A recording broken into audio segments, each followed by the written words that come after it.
L'adjoint du shérif Ethan Cross roulait sur les routes secondaires enneigées de Silver Creek quand ses phares percèrent la tempête et révélèrent une scène d'horreur. Un homme nommé Ryan Voss, l'exécuteur brutal du criminel notoire Mason Cade, frappait à coups de bottes et de crosse une femelle berger allemand enchaînée, enceinte et tremblante, contre une clôture rouillée à l'entrée d'une scierie abandonnée. « Mon chargement ne s'enfuit pas !» hurlait-il, la voix couverte par le vent. La neige se teinta de rouge sous les pattes de la chienne et dans cet instant, quand Ethan bondit hors de son véhicule de patrouille, il sut que la justice allait parler. Le mal qui se cachait derrière tant de cruauté allait payer son prix. Ce qui arriva ensuite allait briser des cœurs, mais aussi rallumer la foi en des miracles. Mais avant de commencer, dis-moi d'où tu regardes cette histoire. Écris ton pays en commentaire, j'aimerais voir jusqu'où ce récit voyagera. Laissez un j'aime si cette aventure vous a touché. Et partagez vos impressions dans les commentaires en nous disant de quelle ville vous nous regardez. On continue la suite. La neige tombait sur Silver Creek, Montana, pareille à une pluie de verre brisé. C'était une petite ville de montagne où le vent semblait toujours porter des secrets. Pour l'adjoint Ethan Cross, âgé de 34 ans, ancien policier militaire revenu au pays après 2 missions à l'étranger, les patrouilles de minuit sur ces routes glacées faisaient partie de la routine.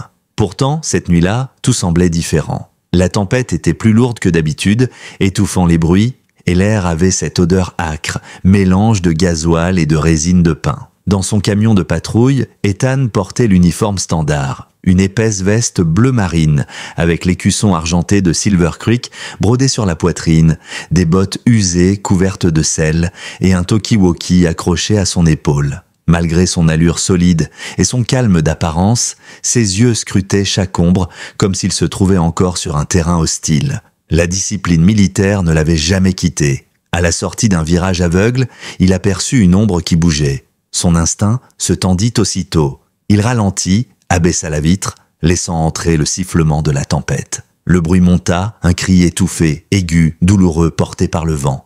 Le ventre d'Ethan se noua. Il active les pleins phares. Un couloir de lumière fendit le blizzard et tomba en plein sur un cauchemar. À côté de l'ancienne scierie, une silhouette battait une chienne enceinte, attachée à une clôture. L'homme se retourna un instant vers les phares. Ryan Voss.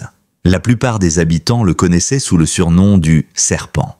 À cause d'un tatouage de crotale qui s'enroulait autour de son cou et de son habitude d'échapper à la justice comme une vipère qui se faufile hors d'un piège. Il avait 33 ans, grand, maigre, le visage creusé par les nuits sans sommeil. Vêtu d'un blouson aviateur taché, d'un jean déchiré et de bottes de chantier, il brandissait un fusil à canon scié dont il se servait comme massue. À ses pieds gisait une femelle berger allemand. Son ventre gonflé trahissait sa grossesse avancée. Son pelage noir et feu, autrefois dense et magnifique, était couvert de boue, de glace et de sang. La chaîne mordait son cou et ses yeux, grands mais voilés de fatigue, cherchaient désespérément de l'aide. Chaque coup de crosse la faisait ployer davantage.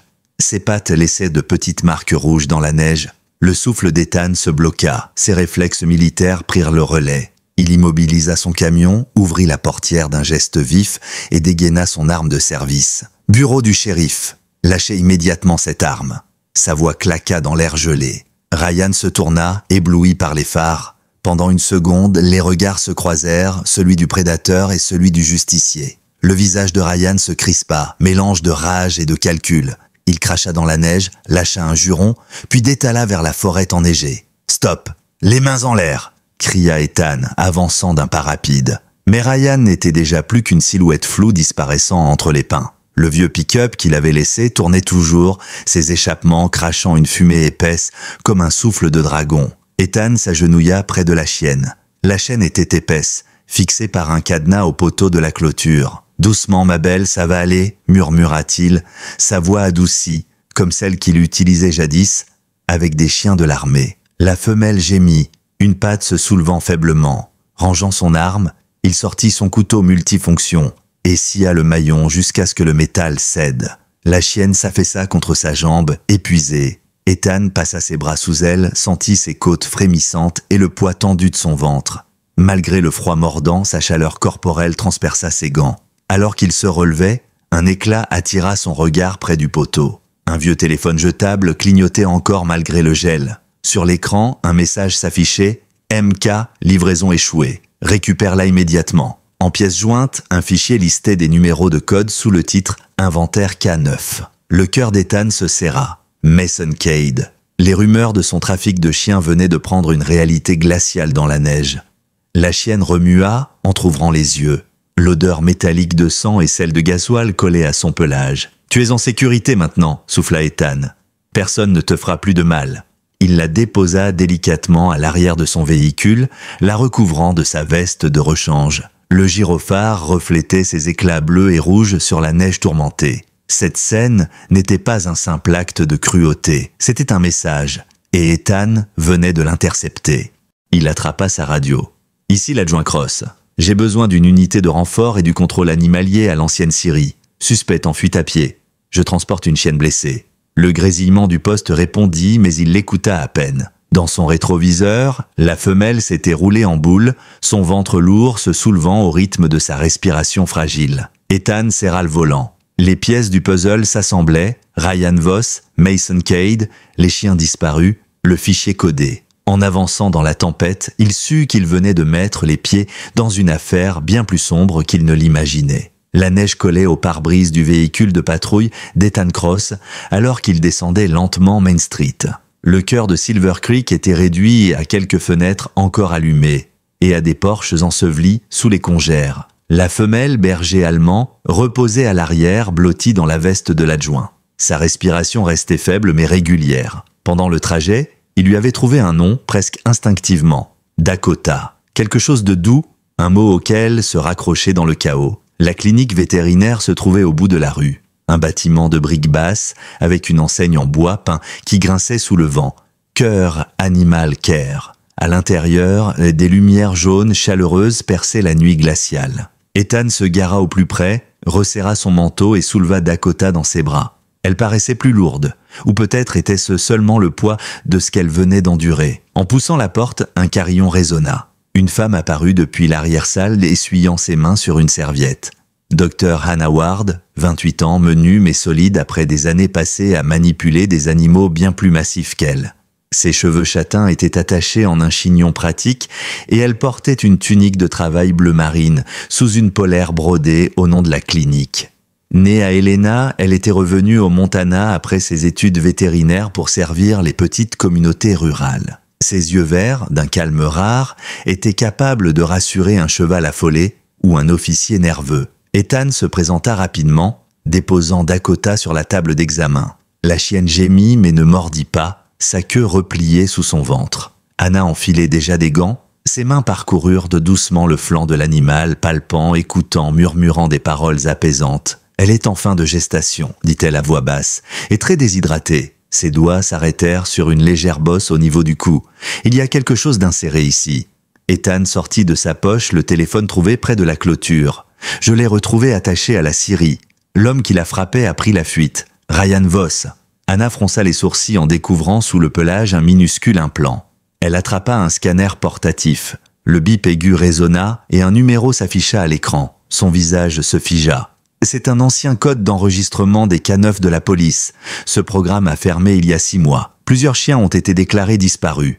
Elle leva les yeux vers Ethan. Cette chienne n'est pas une simple errante. La mâchoire d'Ethan se contracta. Les rumeurs au poste de police parlaient depuis longtemps d'un trafic orchestré par Mason Cade. Chiens, armes, drogue, tout ce qui pouvait franchir les frontières discrètement. Mais maintenant, la preuve reposait là, vivante et blessée.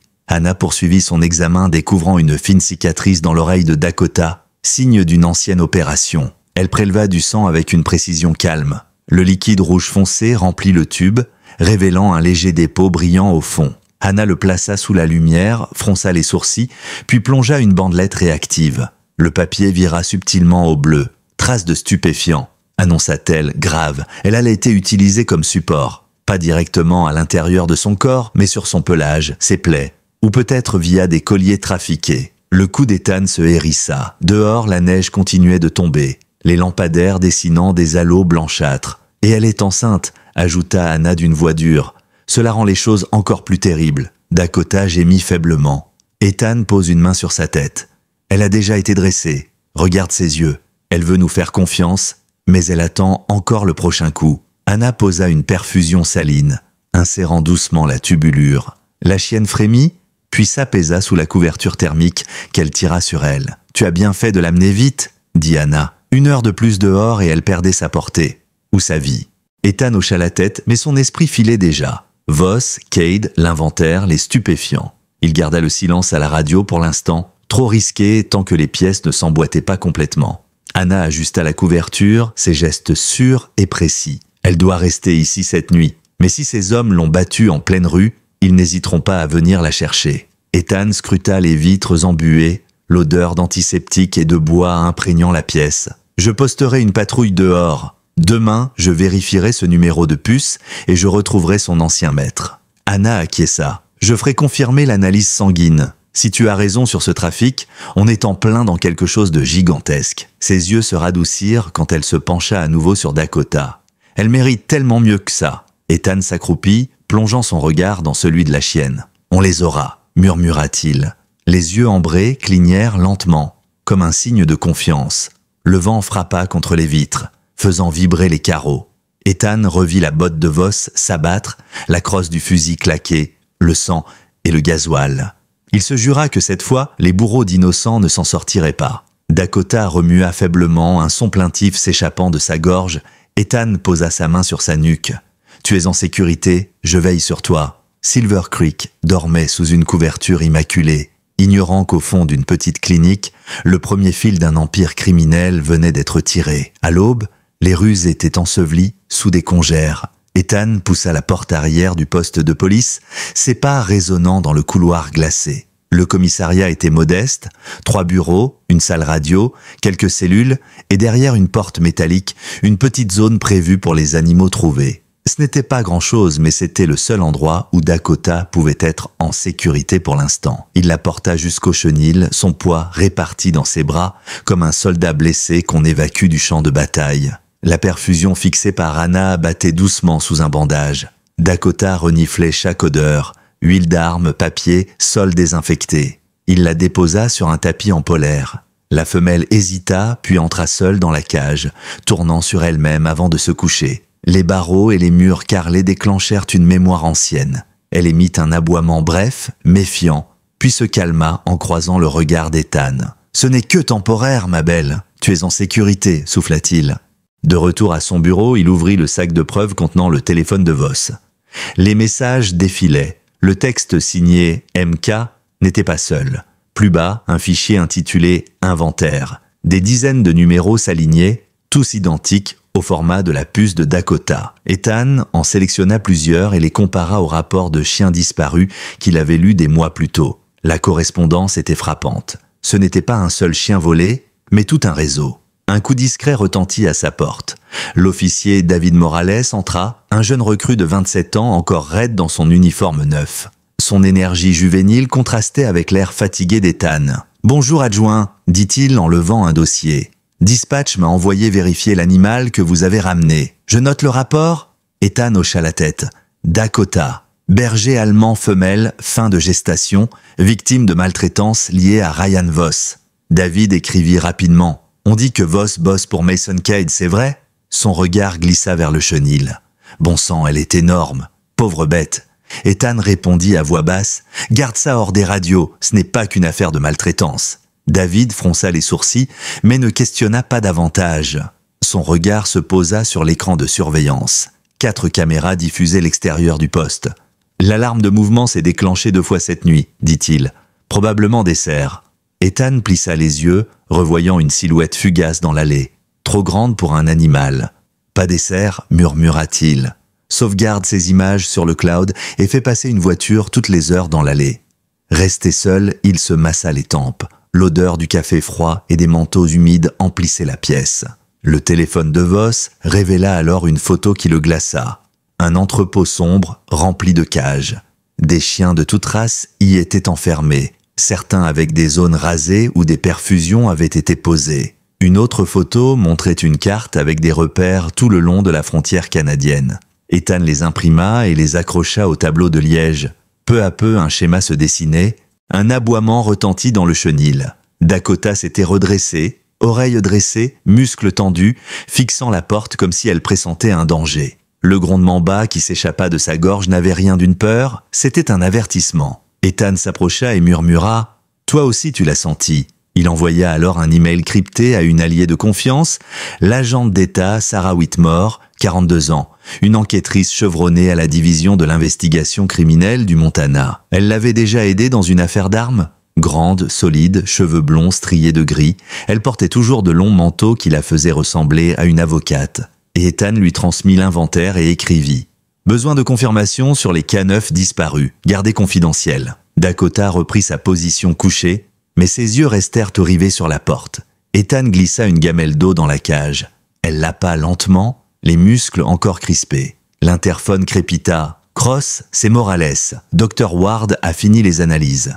Elle veut venir les déposer en personne. » Ethan répondit qu'elle entre par la porte latérale. Quelques minutes plus tard, Anna franchit le seuil, son sac en bandoulière. Son manteau était couvert de neige. « Comment elle va ?» demanda-t-elle aussitôt. « Réactive », répondit Ethan.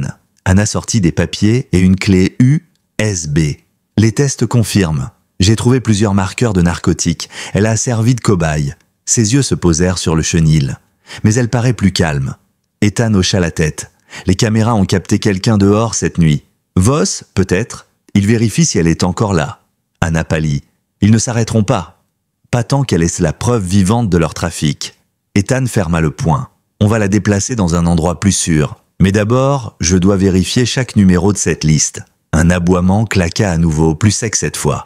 Ethan écarta les stores. Une berline sombre avançait lentement, vitre teintée, sans plaque visible.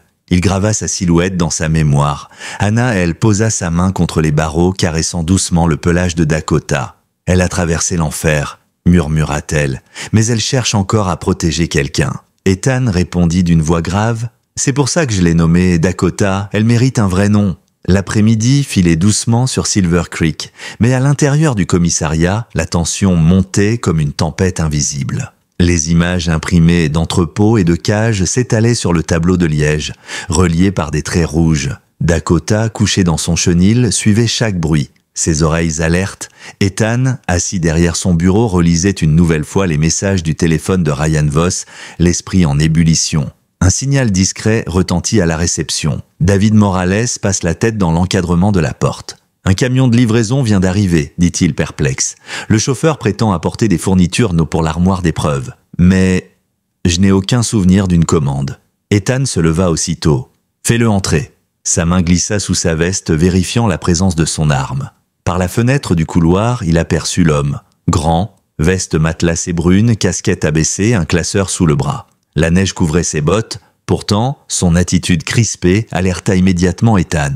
Quand il franchit la porte, le froid entra avec lui. Son sourire était forcé. Et sur son cou, dépassant du col, Ethan distingua le tatouage de serpent. Ryan Voss. « Bonjour messieurs, dit-il d'un ton traînant. J'ai une livraison pour vous. » Il tendit le classeur, Ethan l'ouvrit. Les pages étaient vierges, à l'exception d'une signature. Son regard croisa celui de Morales. « Vérifie la plaque du camion, souffla-t-il. Morales s'éclipsa aussitôt, radio en main. Dans le chenil, Dakota s'était relevé d'un bond, ses poils hérissés, un grondement sourd roulant dans sa gorge. Son aboiement tonitruant fit trembler les murs.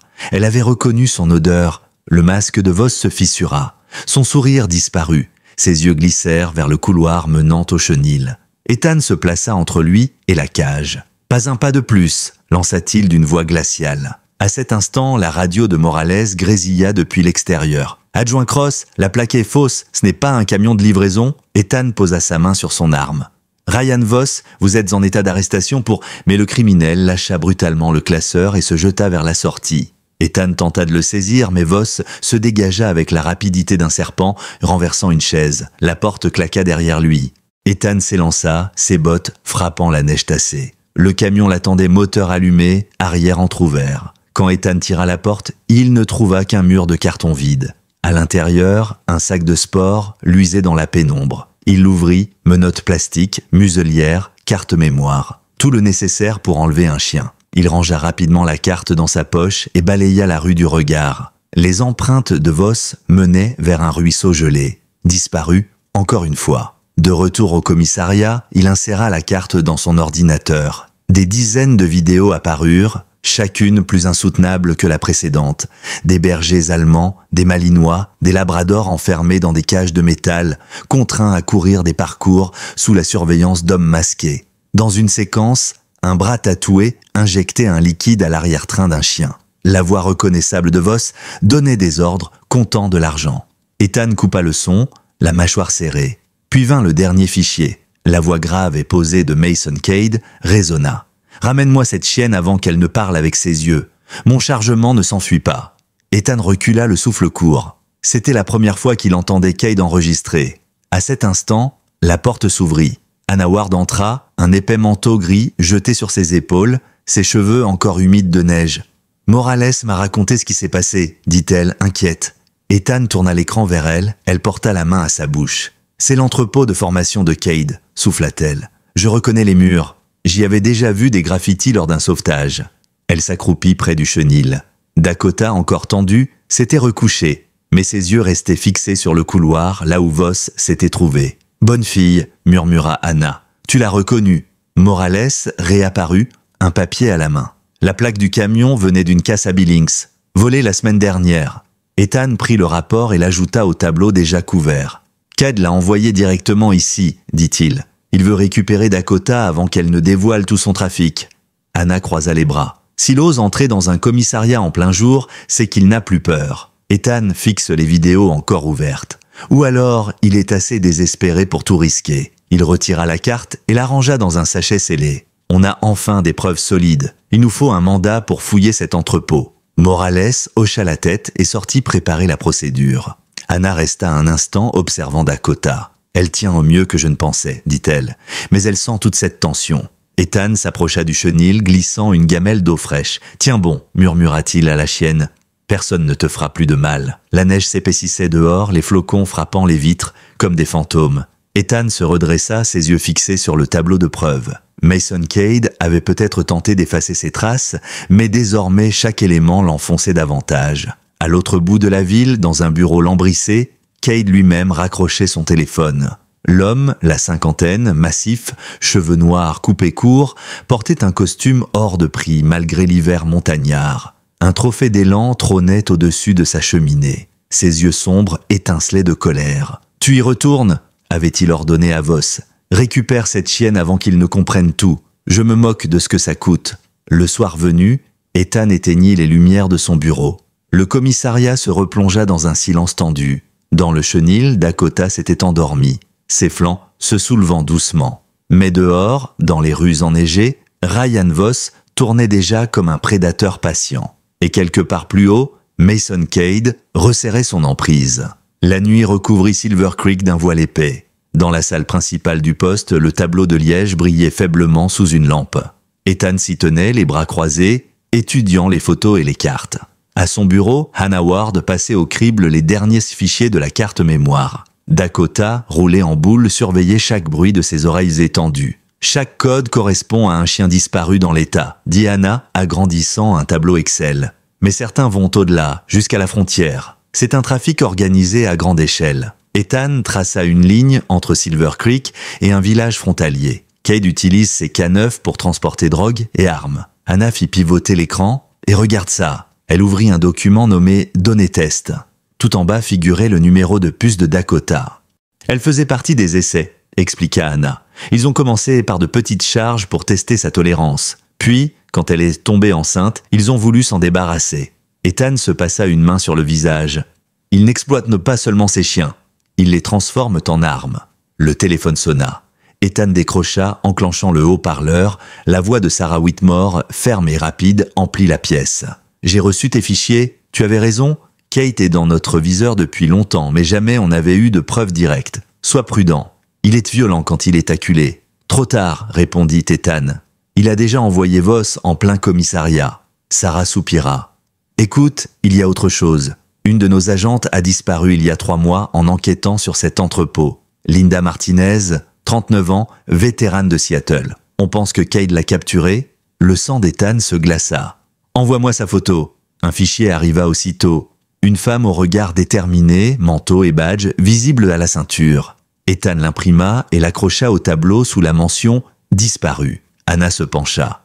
Si elle a vu l'entrepôt, elle sait peut-être où il garde les chiens.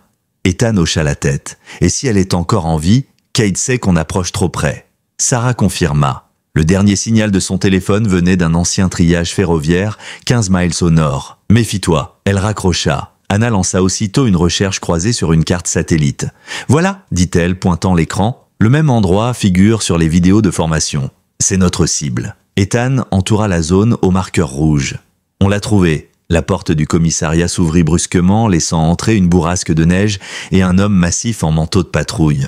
Le sergent Peter Grayson, la cinquantaine, moustache grise, taillée au cordeau, entra avec son pas lourd. C'était un vétéran des routes rurales, respecté autant pour sa sagesse que pour son autorité naturelle. « Cross », lança-t-il, « Dispatch m'a dit que tu gardais un gros dossier sous le tapis. » Ethan se redressa, hésita un instant, puis désigna le tableau couvert de photos, de cartes et de notes. Mason Cade utilise des K9 volés pour faire passer armes et narcotiques. Dakota en est la preuve vivante. Le sergent s'approcha, plissa les yeux devant les images de cages et de chiens amaigris. Son visage se durcit. « Nom de Dieu !» Il posa une main lourde sur l'épaule d'Ethan. « Tu as besoin d'aide ?»« Oui !» répondit Ethan simplement. « Boucle le commissariat, Cade nous a déjà testé une fois. » Grayson hocha la tête. « Considère que c'est fait. » Il repartit vérifier les issues, son pas résonnant dans le couloir. Anna Ward, toujours assise au bureau, releva les yeux de son ordinateur. Si Cade est prêt à envoyer Voss ici même, il n'hésitera pas à passer au niveau supérieur. Ethan sortit un dossier vierge, commençant à rédiger un rapport structuré. Alors il faut qu'on soit devant lui. Linda Martinez est peut-être encore vivante, et si elle l'est, elle détient la clé. La nuit tomba rapidement sur Silver Creek. Dehors, les lampadaires dessinaient des halos tremblants dans la neige. À l'intérieur, seuls les écrans de surveillance diffusaient leur lumière froide. Dakota, roulée contre le tapis de polaire, respirait plus calmement, mais ses oreilles pivotaient au moindre bruit. Ethan se leva. « Cette nuit, on veille sur elle. Demain, on commence à frapper. » Anna rangea son ordinateur portable, mais son regard resta accroché à la photo de Linda Martinez sur le tableau. « Elles sont liées, » murmura-t-elle. « Il faut qu'on le prouve. » Le silence reprit, seulement troublé par le souffle du chauffage et le tic-tac de l'horloge. Ethan s'accroupit une dernière fois près de la cage. « Repose-toi, chuchota-t-il à Dakota. Demain, la tempête commence pour de vrai. » La chienne cligna doucement des yeux et posa sa tête sur ses pattes. Dans la cage, Dakota s'était redressée. Son ventre portait encore les traces de sa gestation, mais ses yeux brillaient d'une intensité nouvelle. Elle semblait avoir retrouvé un peu de force, comme si l'instinct maternel la poussait à se battre. Ethan glissa une main sous son collier. « Tu restes près de moi, mais hors du feu. » Pourtant, son regard lui répondit avec une détermination presque humaine. Le lendemain matin, l'arrière-cour du commissariat bourdonnait comme une ruche silencieuse. 3 véhicules banalisés stationnaient moteur tournant, leurs échappements dessinant des nuages blancs dans l'air glacé. Ethan enfilait un gilet tactique par-dessus sa veste bleue, ajustant sa radio et son arme. Le souffle de son haleine formait des volutes dans le froid mordant. Une SUV noire arriva, pneus crissant sur la neige. L'agente Sarah Whitmore en descendit, vêtue d'une parka sombre sur son gilet pare-balles. Ses cheveux blonds, striés de gris, étaient attachés sévèrement. Son visage portait la marque des années de terrain, sérieux mais calme. « On avance en silence », dit-elle sans préambule. « Pas de sirène, pas d'erreur. » Derrière elle, le trooper Ben Archer, la trentaine solide, ancien marine devenu patrouilleur autoroutier, vérifiait son fusil d'assaut. Son regard sombre ne quittait pas la neige, on aurait dit un rancher projeté dans une zone de guerre. Sarah déplia une carte. Le hangar se trouve au bord d'une carrière désaffectée. On approchera par le sud, 2 équipes en pince. Elle jeta un regard à Dakota qui attendait à côté d'Ethan. « Tu es sûr de vouloir l'emmener ?» Ethan hocha la tête. « Elle connaît son odeur. Elle saura nous guider. » Sarah plissa les lèvres, puis acquiesça. « Mais garde-la hors du feu. » À 20h, les véhicules roulèrent feux éteints, pneus crissant sur le gravier gelé. Les flocons s'écrasaient doucement sur les pare-brises. Dans la banquette arrière, Dakota restait assise, truffe collée contre la vitre, humant chaque effluve de la forêt. Le hangar apparut enfin, une masse sombre tôle ondulée ployée sous le poids de la neige, un halo de lumière fuyant par une fenêtre barricadée. Ethan fit signe. Les moteurs s'éteignirent, le silence reprit, seulement troublé par le vent. L'équipe s'avança à pas feutrés, formant un arc, les bottes s'enfonçaient dans la neige jusqu'aux genoux. Ethan tenait Dakota en laisse courte. Ses sens semblaient plus aiguisés que jamais. Une main levée de Sarah ordonna l'arrêt. 2 hommes forcèrent la porte latérale avec un pied de biche. Le métal grinça. Une odeur épaisse d'huile, de paille moisie et de produits chimiques s'échappa. Ethan sentit son estomac se nouer. « En avant !» souffla Sarah. Ils pénétrèrent dans le hangar en formation serrée. Leurs lampes découpaient des faisceaux dans la pénombre. Des cages vides s'alignaient, portes battantes, comme si les chiens avaient été déplacés à la hâte. Le sol était jonché de harnais déchirés et de seringues abandonnées. « À droite, Claire !» murmura Archer. « À gauche, Claire !» répondit un autre. Ethan s'approcha d'un bureau croulant sous des papiers. Un bip discret l'interpella. Il s'accroupit et découvrit un minuteur fixé à une bonbonne métallique. Ses yeux s'écarquillèrent. « Bombe fumigène !» cria-t-il. Trop tard. Une épaisse nuée grise se répandit dans la pièce, aveuglant tout le monde. Des voix jaillirent de la brume. L'écho railleur de Ryan Voss résonna. « Trop lent, Cross !» La fumée brûlait les yeux et les poumons. Ethan se baissa, tirant Dakota contre lui. Des silhouettes passèrent en courant. 2 hommes armés filèrent par la sortie arrière. Des tirs claquèrent, ricochant sur la tôle. « Repli !» hurla Sarah, mais une silhouette surgit devant Ethan, arme levée. Il leva son pistolet, mais Dakota bondit avant lui, ses crocs se plantant dans le bras du tireur. Le coup partit en l'air, ricochant dans la charpente. Ethan désarma l'homme, le plaqua au sol et le menotta dans le chaos. Autour de lui, les torches balayèrent le brouillard. Des moteurs rugirent dehors. Un camion s'élança dans la nuit. « Voss s'enfuit !» cria un trooper. Sarah tenta de lancer la poursuite, mais la fumée étouffait toute visibilité. Le bruit des pneus sur le gravier s'éteignit dans le blizzard. Quand la brume commença à retomber, le hangar n'était plus qu'une coquille vide. Les cages oscillaient vides. Les papiers sur le bureau fumaient, carbonisés. Ethan, haletant, serrait encore le prisonnier neutralisé. Dakota, museau couvert de suie, haletait à ses côtés. « Bonne fille !» souffla-t-il en caressant sa nuque. « Tu viens de me sauver la vie. » Sarah arriva, tirant son foulard de son visage pâle. Il a tout brûlé. Plus aucune preuve. Son regard se posa sur le prisonnier. Mais au moins, on en a un. Archer le traîna jusqu'au véhicule. L'homme, la trentaine, cheveux noirs, regard fuyant, portait un blouson usé avec un logo d'entreprise de transport. Ses mains calleuses révélaient la vérité. Un logisticien du réseau de Cade. Ethan ramassa un fragment de tissu à moitié brûlé que Dakota avait ramené dans sa gueule. Un morceau de veste, encore marqué du tatouage serpent. « Merci, ma belle », dit-il en le rangeant dans un sachet. Dehors, la neige redoublait, recouvrant les traces. Le hangar, désormais envahi par les pompiers, n'était plus qu'une carcasse fumante. Ethan aida Dakota à monter dans le SUV, la recouvrant d'une couverture. Elle se blottit contre lui, les yeux encore brillants de vigilance. Sur le trajet du retour, il revoyait la scène encore et encore. La fumée, la voix moqueuse de Voss, le coup de feu manqué. Ils avaient frôlé la fin de l'affaire, mais Cade avait encore glissé entre leurs doigts. Pourtant, Ethan n'était pas découragé. Il détenait désormais un prisonnier et assez de preuves pour remonter plus haut. Dakota posa sa tête sur ses genoux. Il serra le volant plus fort. Ce n'était plus seulement une enquête. C'était une mission de sauvetage, une croisade contre un empire de cruauté. La nuit tomba sur Silver Creek comme une chape de plomb. Le commissariat vibrait encore des échos de l'opération. Les moniteurs diffusaient des images d'extérieur calmes, mais la tension restait palpable. Ethan, assis à son bureau, massait ses tempes. Dans le chenil, Dakota tournait en rond, inquiète. Puis, soudain, elle s'allongea brusquement sur le flanc, le ventre contracté. Ses griffes raclèrent le tapis. Ses yeux s'écarquillèrent de douleur. Ethan se leva d'un bond. « Anna !» cria-t-il en décrochant le téléphone. « C'est en train d'arriver, elle m'ébat !» La voix de la vétérinaire jaillit, ferme malgré la panique. « Je fonce !» Ne la laisse pas seule. Quelques minutes plus tard, Anna arriva, bonnet enfoncé, sac médical sur l'épaule. Elle s'agenouilla près de Dakota. « Elle est en avance, mais ça peut passer. Il nous faut du calme. » Ethan et Morales déplacèrent la chienne dans la petite salle de soins du commissariat, normalement réservée aux animaux errants. Anna déploya rapidement couverture, gants et instruments. « Tiens les couloirs libres !» ordonna-t-elle. « Elle se battra si elle se sent menacée. » Ethan hocha la tête, vérifiant les caméras. Dans la pièce, Dakota haletait, chaque contraction la secouant. Anna murmura doucement. Enfin, un premier chiot glissa dans ses mains gantées. Elle l'essuya rapidement, l'enveloppa dans une serviette.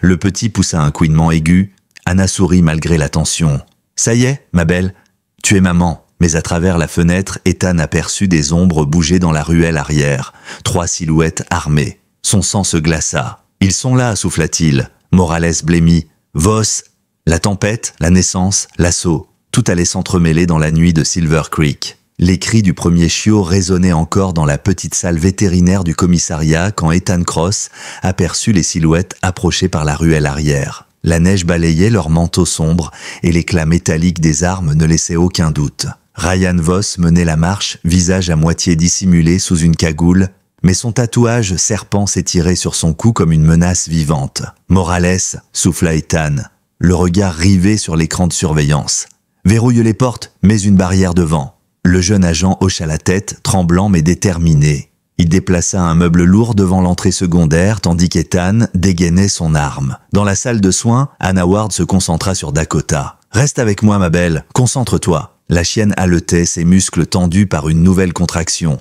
Anna lui caressa l'oreille. « Tu peux le faire ?» Le deuxième chiot apparut glissant dans ses mains.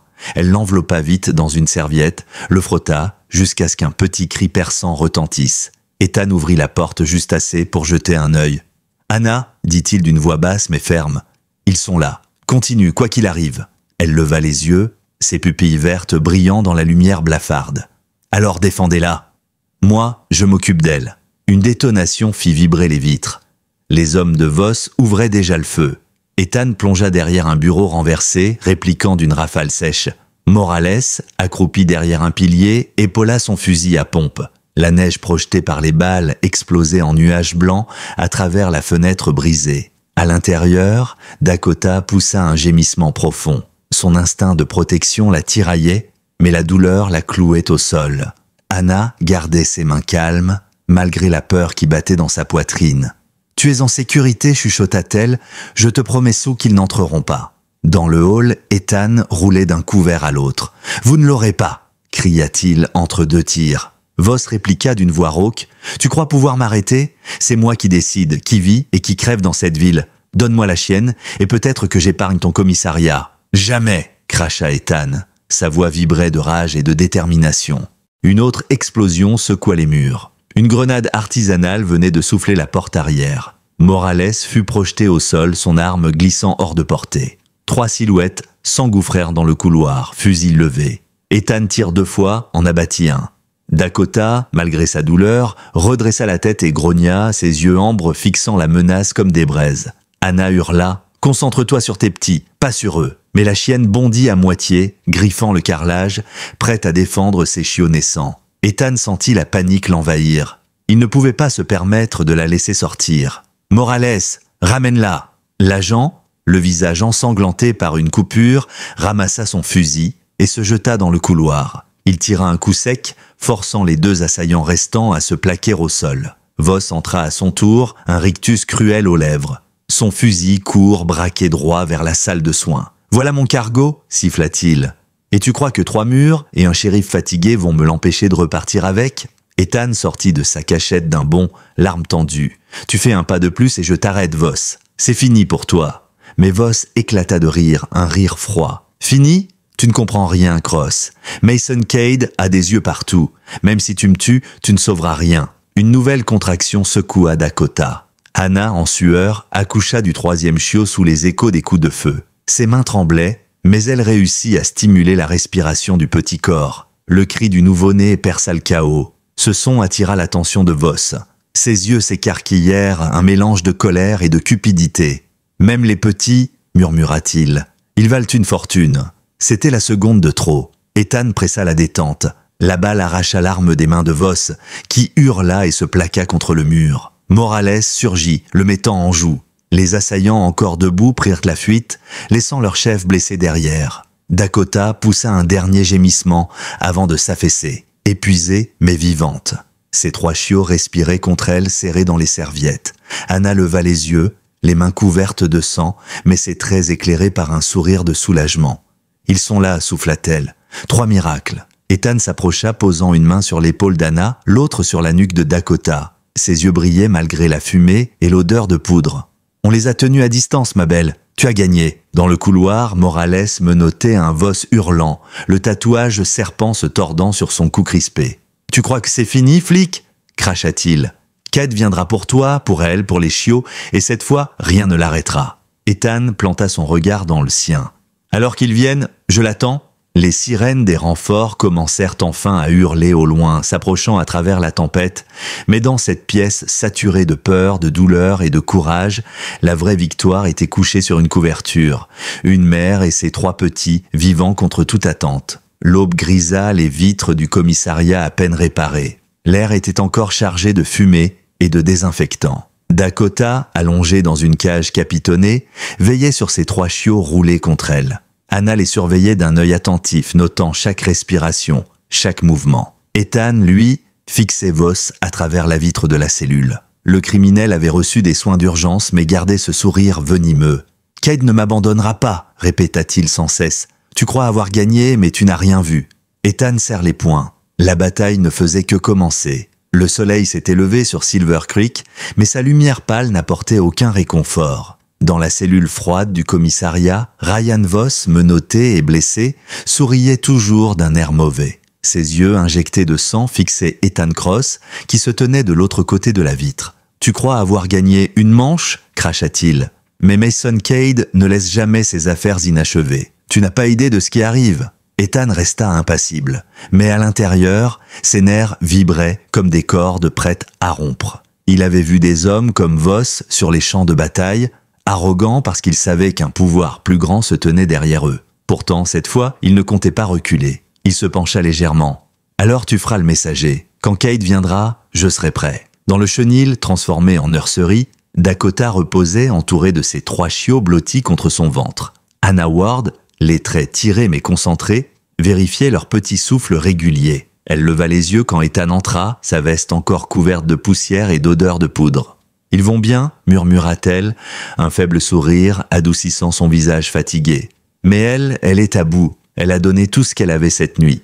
Ethan s'accroupit près de la cage. Dakota leva la tête, ses yeux ambres se posant sur lui.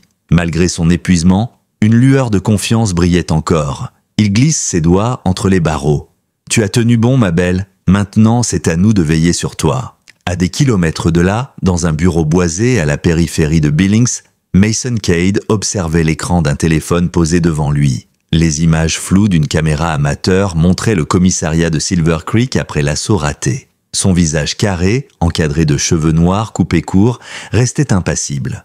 Mais ses yeux brillaient d'une fureur glaciale. Autour de lui, 3 de ses lieutenants attendaient, silencieux. Le bureau sentait le cuir et le whisky. Une cheminée projetait des ombres vacillantes sur les murs.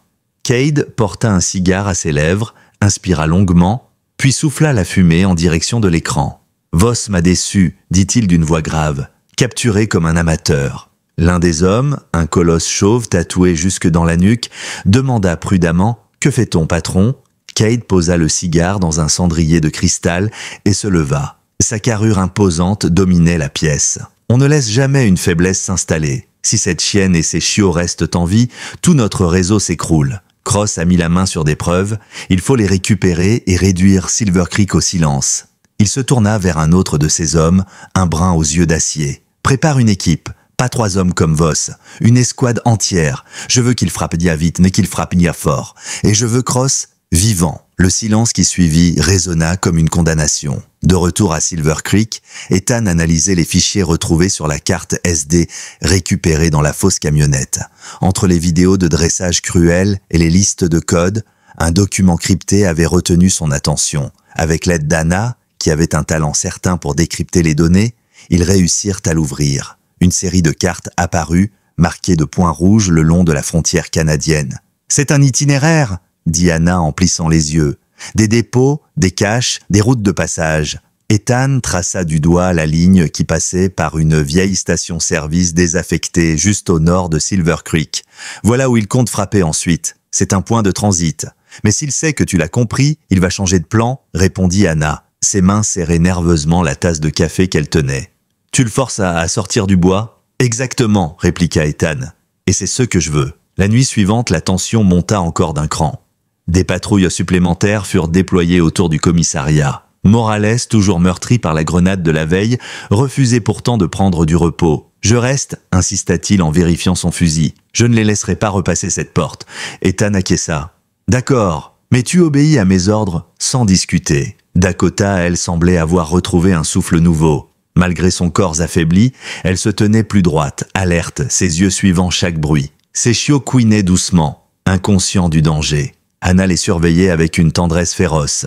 Peu après minuit, un appel crypté arriva. Sarah Whitmore, l'agente de l'État, apparaissait sur l'écran. « Cross, dit-elle, j'ai croisé les données que tu m'as envoyées. Tu avais raison, Cade prépare un transfert massif. Mais ce n'est pas tout. Une de nos agentes disparues, Linda Martinez, a probablement été détenue dans l'un de ses entrepôts. » Ethan sentit un frisson glacé lui parcourir l'échine.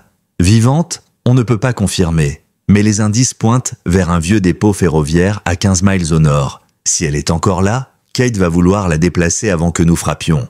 Hannah, qui écoutait en arrière-plan, se redressa. Si elle est prisonnière, elle est peut-être la seule à pouvoir témoigner directement contre Cade. Ethan serra les dents. L'affaire prenait une dimension encore plus personnelle. Ce n'était plus seulement une question de sauver une chienne et ses chiots, c'était une mission de sauvetage humain. Dans les heures qui suivirent, la tempête de neige s'intensifia, recouvrant Silver Creek d'un voile blanc. Mais derrière cette tranquillité glaciale, l'ombre de Mason Cade s'étendait. Dans son bureau, il observait encore une carte du Montana. Son doigt glissa jusqu'à Silver Creek, qui l'entoura d'un cercle noir. « Cette ville croit pouvoir se dresser contre moi », murmura-t-il. « Mais demain, elle ne sera plus qu'un souvenir. » Et quelque part, dans une cage de métal au cœur d'un entrepôt gelé, une femme aux cheveux noirs et aux yeux fatigués levait la tête au bruit de pas approchant. Linda Martinez, épuisée mais vivante, comprit que le temps s'épuisait. Le vent hurlait autour du commissariat de Silver Creek, rabattant des paquets de neige contre les vitres déjà fissurées par l'assaut de la veille.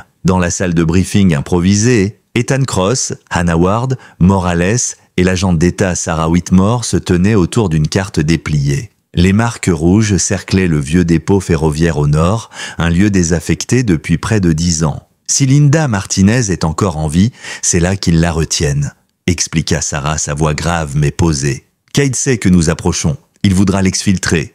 Ou la faire taire. Ethan serra la mâchoire. Alors nous devons frapper avant lui. Morales, encore pâle sous les bandages, fronça les sourcils. Et les chiots? On ne peut pas les emmener?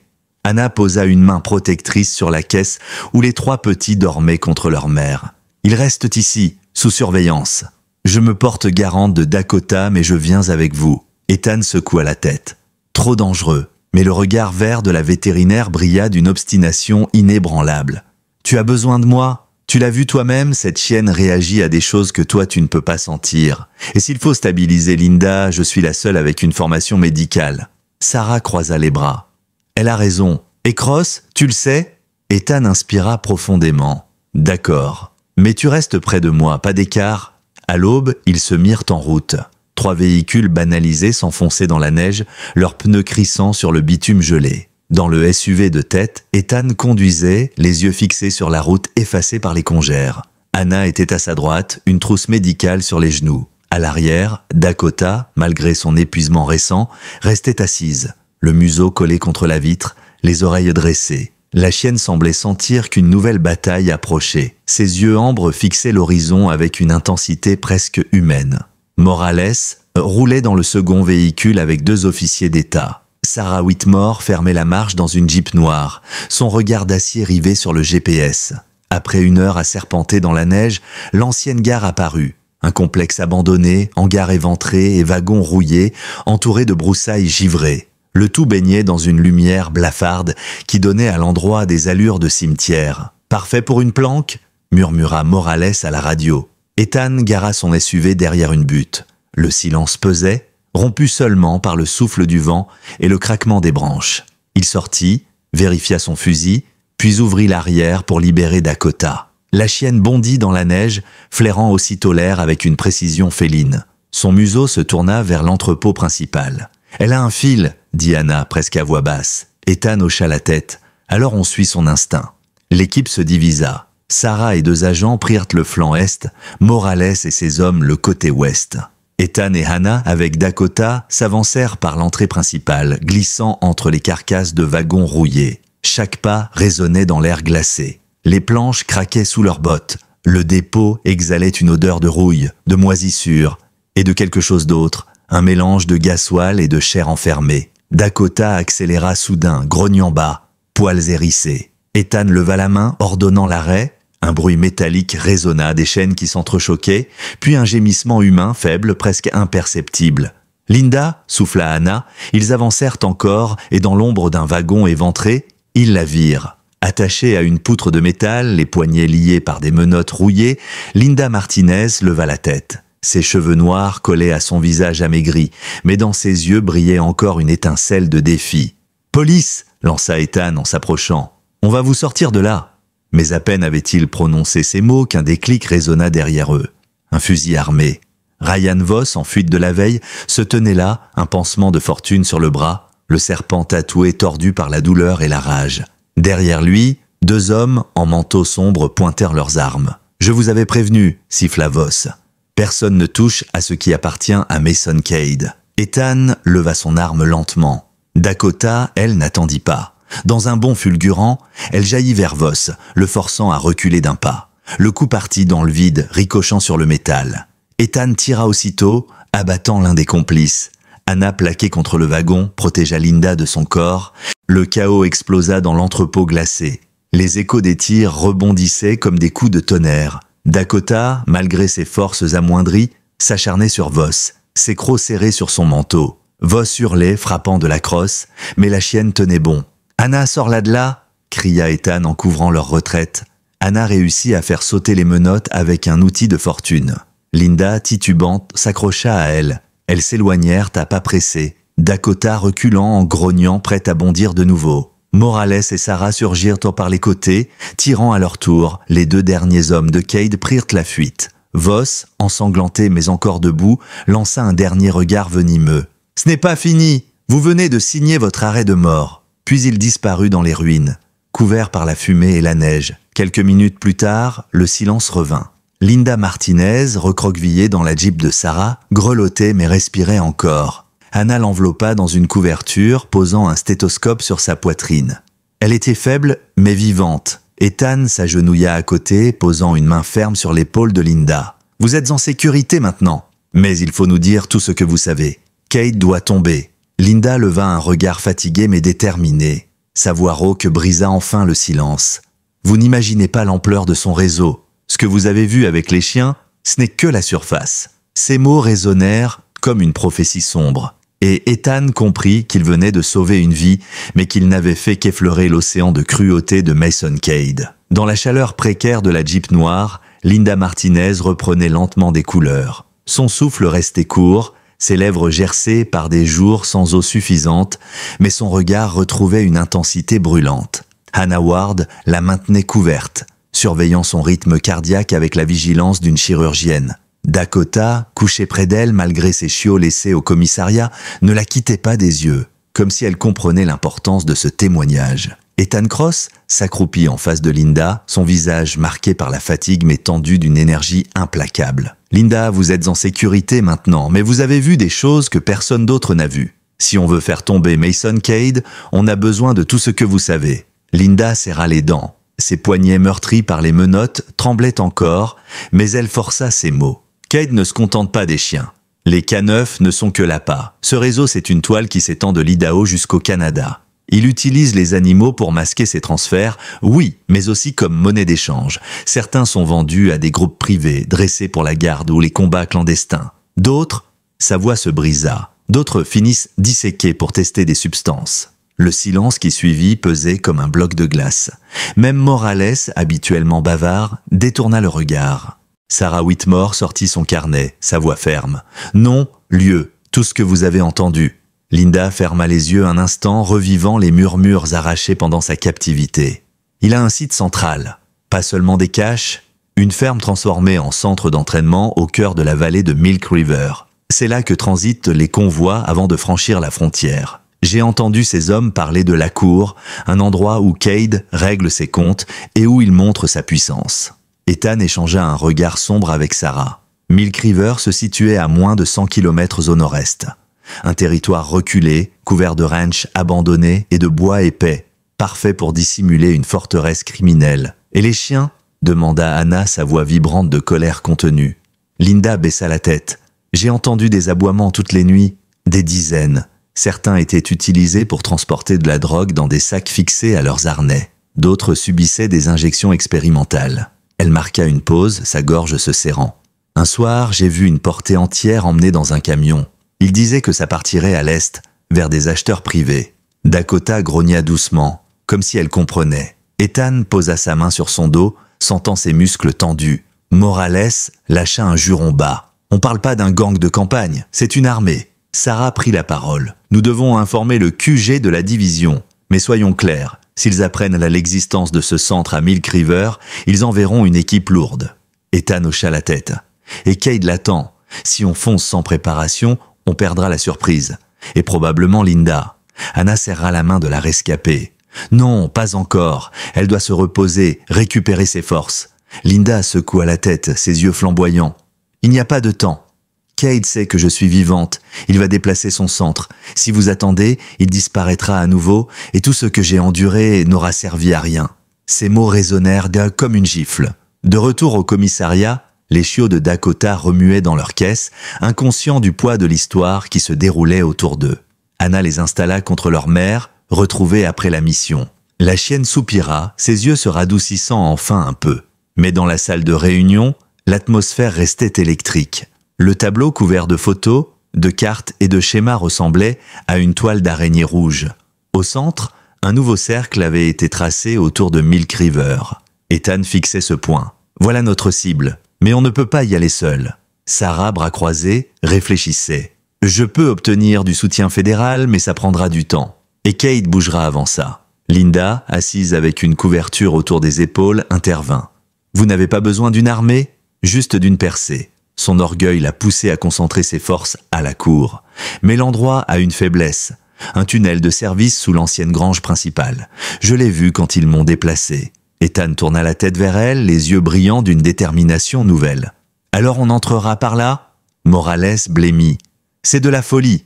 On sera à 3 contre une vingtaine d'hommes. »« Pas 3, corrigea Anna. Elle caressa le dos de Dakota, couché près de ses chiots. « Elle sera là aussi. » La chienne releva la tête, ses yeux ambres captant la lumière. Malgré les cicatrices, malgré la fatigue, une force tranquille se dégageait d'elle. Elle semblait comprendre que la guerre n'était pas terminée. Pendant ce temps, à Billings, Mason Cade recevait la nouvelle de l'évasion de Linda Martinez.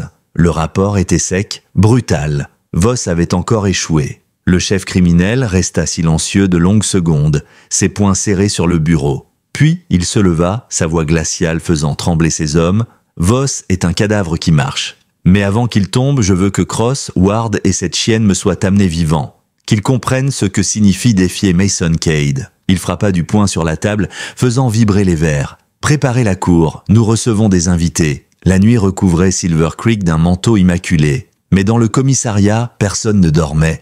Ethan préparait son arme avec des gestes méthodiques. Anna rassemblait du matériel médical. Morales vérifiait les communications. Sarah rédigeait un rapport codé pour prévenir discrètement le QG. Dans la salle voisine, Dakota, couchée contre ses chiots, observait chaque mouvement. Quand Ethan passa près d'elle, elle posa doucement sa patte sur sa botte, comme un serment silencieux. Il s'accroupit, posant son front contre le sien. « On va la battre, ma belle. » Ensemble. Leur destin était désormais lié. Et quelque part au nord, la cour de Mason Cade se préparait déjà à devenir un champ de bataille.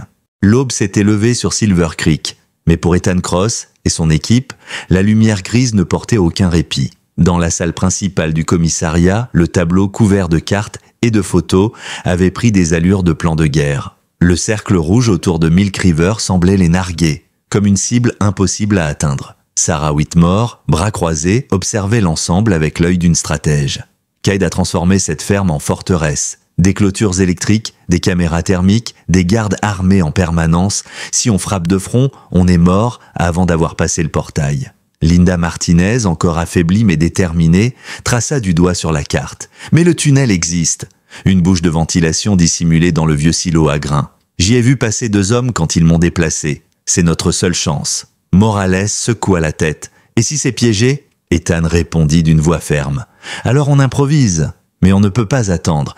Chaque jour, des chiens sont sacrifiés là-bas. Et Cade sait qu'on approche. Anna, assise près de Dakota et ses chiots, serra la sangle de son sac médical. « Je viens !» Ethan ouvrit la bouche pour protester, mais elle le coupa net. « N'essaie même pas. Tu as besoin de moi ?» Et elle aussi. Elle posa sa main sur la nuque de Dakota. La chienne leva la tête, ses yeux ambrés brûlant d'une intensité farouche. Sarah soupira. « Très bien, mais si ça tourne mal, je donne l'ordre de repli. » La nuit suivante, 3 véhicules roulèrent, sans phare, sur les pistes glacées menant à Milk River. Le silence n'était brisé que par le crissement des pneus et le souffle du vent. À l'arrière du premier SUV, Dakota restait couchée, ses muscles tendus, les oreilles dressées. Elle savait, elle sentait. Quand ils atteignirent la butte surplombant la ferme, tous descendirent. En contrebas, l'endroit ressemblait à un ranch ordinaire, mais les détails trahissaient sa véritable nature. Des projecteurs balayants, des silhouettes armées en patrouille, et au loin, le hurlement étouffé de dizaines de chiens. Linda détourna les yeux, la mâchoire crispée. « C'est ici !» Ethan attrapa ses jumelles. Dans la cour centrale, un hangar illuminé laissait entrevoir des cages alignées. Les ombres des animaux s'agitaient derrière les barreaux. Le cœur d'Ethan se serra. Chaque seconde passée ici était une seconde de trop. Sarah pointa le silo à grains. « Voilà notre porte d'entrée. » Ils se glissèrent dans la neige, rampant entre les herbes gelées. Le froid mordait leur peau, mais le silence était vital. Au loin, une lampe torche balaya le terrain. Tous se figèrent. Dakota, collé contre Ethan, ne bougea pas d'un muscle. Son souffle ralentit au maximum.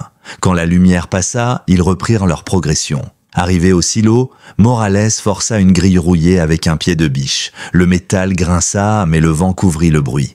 Un souffle glacé s'échappa du conduit. Ethan passa devant, arme levée, Dakota collé à ses talons. Anna et Linda suivirent, Sarah fermant la marche.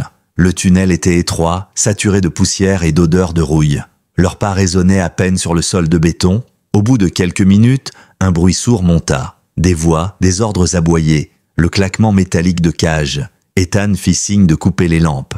Ils approchèrent en silence, jusqu'à une grille donnant sur le sous-sol du hangar. Ce qu'ils virent les glaça. Des dizaines de cages alignées, chacune contenant un chien amaigri, blessé, les yeux emplis de terreur. Des hommes en manteau noir circulaient, inscrivant des chiffres sur des planches. Sur une table, un berger allemand gémissait, une perfusion fixée à son flanc. À côté, un carnet rempli de codes correspondait aux fichiers retrouvés dans le téléphone de Voss.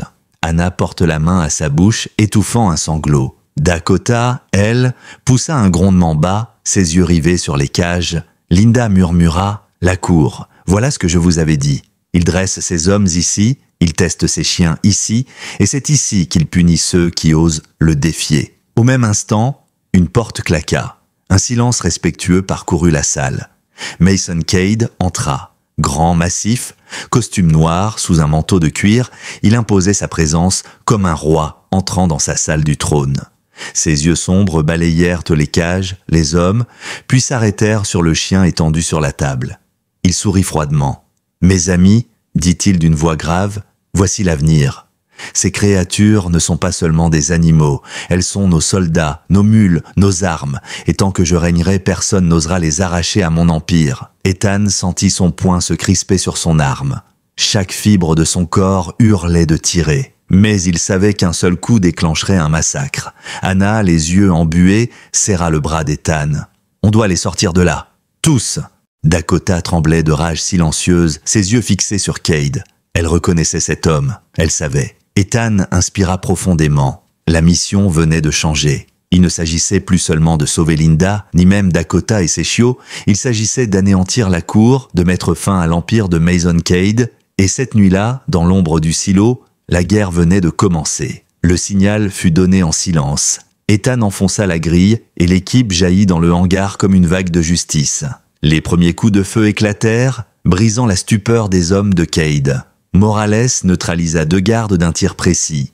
Sarah couvrait la sortie. Linda guidait les chiens vers la liberté. Dakota bondit en avant, ses crocs claquant sur le bras d'un garde qui menaçait Anna. Elle se battait non plus pour elle seule, mais pour chaque chien prisonnier de cet enfer. Les cages s'ouvraient les unes après les autres, libérant une marée d'aboiements et d'espoir. Au centre du chaos, Mason Cade, furieux, attrapa une carabine. « Vous croyez pouvoir me détruire ?» rugit-il.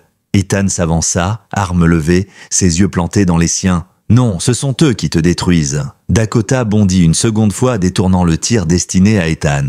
La balle se perdit dans les poutres. Ethan riposta d'un coup sec. Cade s'effondra dans la neige sale du hangar, son empire s'écroulant avec lui. Un silence lourd suivit. Puis, comme un souffle collectif, les chiens aboyèrent, libres, leur voix résonnant comme un hymne.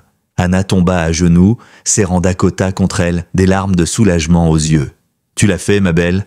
Tu nous as tous sauvés. » Quelques semaines plus tard, la vieille caserne de Silver Creek était transformée en un centre de sauvetage flambant neuf. Des pancartes neuves annonçaient « Silver Creek K9, Rescue and Training Center ». Les habitants s'étaient rassemblés, applaudissant Ethan, Anna, Linda et Sarah. Mais les véritables héros restaient Dakota et ses chiots, jouant dans la neige sous le regard émerveillé des enfants. Le maire déclara « Aujourd'hui, nous prouvons qu'aucun acte de cruauté n'aura jamais le dernier mot. » Ethan posa sa main sur la tête de Dakota. Elle leva ses yeux ambrés vers lui, apaisée pour la première fois. « Tu n'es plus une preuve vivante, murmura-t-il. Tu es notre avenir. » Alors que le soleil se couchait sur Silver Creek, illuminant la neige d'or et de feu, chacun savait que cette histoire resterait gravée. Une histoire de courage, de sacrifice et de miracle. Une histoire qui prouvait qu'au cœur des pires ténèbres, il existe toujours une lumière. Et cette lumière portait un nom, Dakota. Chers spectateurs, si cette histoire vous a touché, partagez-la avec quelqu'un qui a besoin d'espérer. Dites-nous dans les commentaires d'où vous regardez pour que nous voyions jusqu'où voyagera le courage de Dakota. Abonnez-vous pour découvrir d'autres récits de miracles et de justice. Et si vous croyez en la puissance des secondes chances, écrivez simplement « Amen ». Que Dieu bénisse chacun de vous qui choisissez la compassion.